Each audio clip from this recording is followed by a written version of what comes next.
Happy weekend, people. My collector's edition for Resident Evil 4 finally came in after a week of never having a tracking number or any contact. Without further ado, I present to you the shittiest unboxing video in the history of unboxing videos. So this is the entire package with the sleeve on it.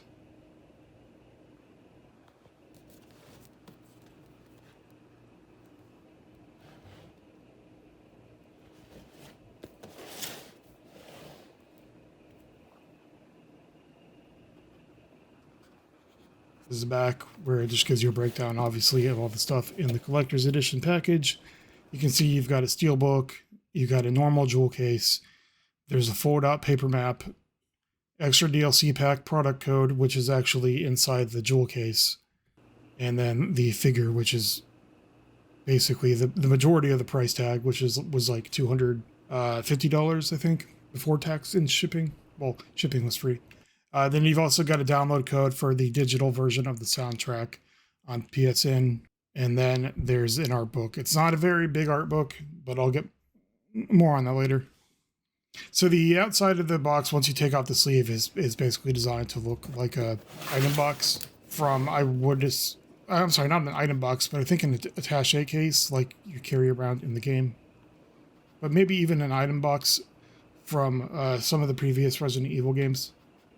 If you look at the back here, the plastic is kind of designed to look like if you look at the middle, it's kind of designed to look like one of those plastic, what are they called? But that's kind of what the top is designed to look like, but the rest is designed like it's supposed to look like metal. So here we got the inside of the box being opened. Okay, so on your left is the Resident Evil 4 steelbook, and then the right is the jewel case.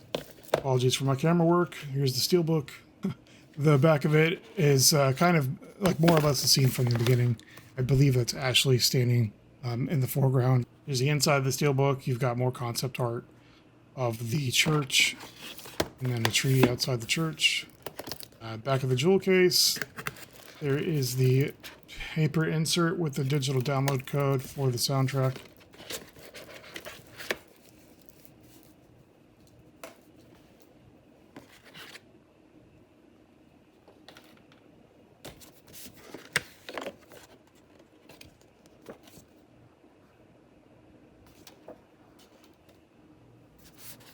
Here's the fold-out map. It's actually pretty huge, like unexpectedly huge. I couldn't really, sorry that I couldn't get a good angle on it, but it's a good like 3 or 4 feet high. I didn't want to do anything with it really. Here's the art book. As you can see, it's kind of long and tall, but it's very thin. I would say it's maybe 30 pages at best. You can see they're all like a kind of photo laminate paper. It's a mix of 2D and 3D concept art. I'm sure if you really wanted to see the art book, it's going to be on one of various image sharing sites, if it isn't already within 24 hours. So here's the main feature of the collector's edition, obviously, which is the Leon Kennedy statuette. I'm not sure exactly what the height was. I want to say at least probably like 8 or 9 inches. Obviously, like all action figure things, it's kind of in a 3-piece plastic separator.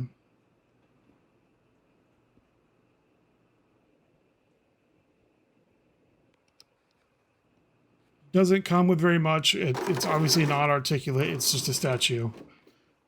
So the base has this kind of cool pattern on it. It kind of looks like the Plaga's tendrils or maybe like tree branches. And then on the front of it, it said Leon S. Kennedy. The shotgun doesn't really fit in his hands correctly. I didn't want to mess with it and break it. But there's no, like his hand is...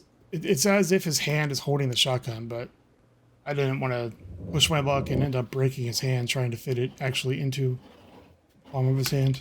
And so we got side, the back. You've also got the USP or whatever it is in the holster that is removable. And that's about it. That is the collector's edition.